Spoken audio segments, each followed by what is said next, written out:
Praise the lord. ఈరోజు దేవుని వాగ్దానం లూకాసు వార్త 23వ అధ్యాయము 46వ వచనము. అప్పుడు యేసు గొప్ప శబ్దముతో కేక వేసి, తండ్రి, నీ చేతికి నా ఆత్మను అప్పగించుకొనుచున్నానెను. ఈరోజు యేసుక్రీస్తు ప్రభువారు సిలువలో పలికినటువంటి చివరి మాట, 7వ మాటను మనం జ్ఞాపకం చేసుకుందాం.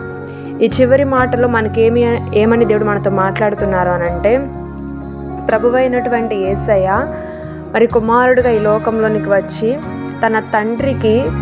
తన యొక్క తండ్రి చేతికి, పరలోకమందున్నటువంటి దేవుని చేతికి తన ఆత్మను సంపూర్ణముగా తన్ను తాను అప్పగించుకున్నాడు. యేసుక్రీస్తు ప్రభువారు మనిషి కుమారునిగా ఈ భూమి మీద ఉన్నప్పుడు ఒక మాట అంటారు, నా ప్రాణము మీద నాకు మాత్రమే అధికారం ఉన్నది అని దేవుడు చెప్తారు. దానిని ఎప్పుడైతే అప్పగించుకోవాలో అప్పుడు మాత్రమే నేను అప్పగించుకుంటాను అని కూడా దేవుడు ముందుగానే చెప్పి ఉన్నారు.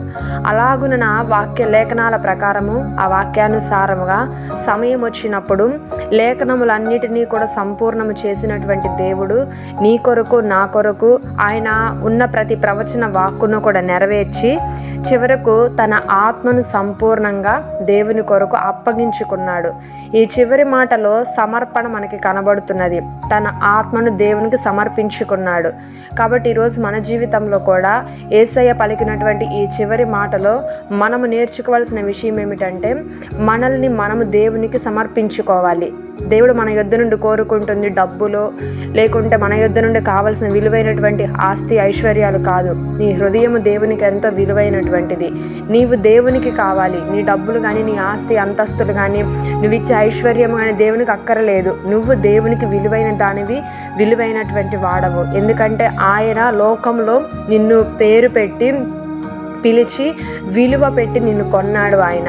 కాబట్టి దేని చేత కొన్నాడనంటే, అమూల్యమును, నిర్దోషమును, నిష్కలంకమైనటువంటి గొర్రెపిల్ల రక్తము చేత లోకంలో నుండి నిన్ను నన్ను రక్షించి ఆయన కొని ఉన్నారు. కాబట్టి మన యొక్క హృదయము దేవునికి ఎంతో అవసరము, దేవునికి కావాలి. కాబట్టి ఈరోజు ఇంకా దేవునికి వ్యతిరేకమైనటువంటి కార్యములు మన హృదయాల్లో కనుక దాచిపెట్టుకొని ఉంటే అవన్నిటినీ కూడా క్రీస్తు రక్తముతో మనం సరిచేసుకుంటూ మనల్ని మనము యేసయ్యలాగా దేవునికి మన హృదయాలను సమర్పించుకుంటాము.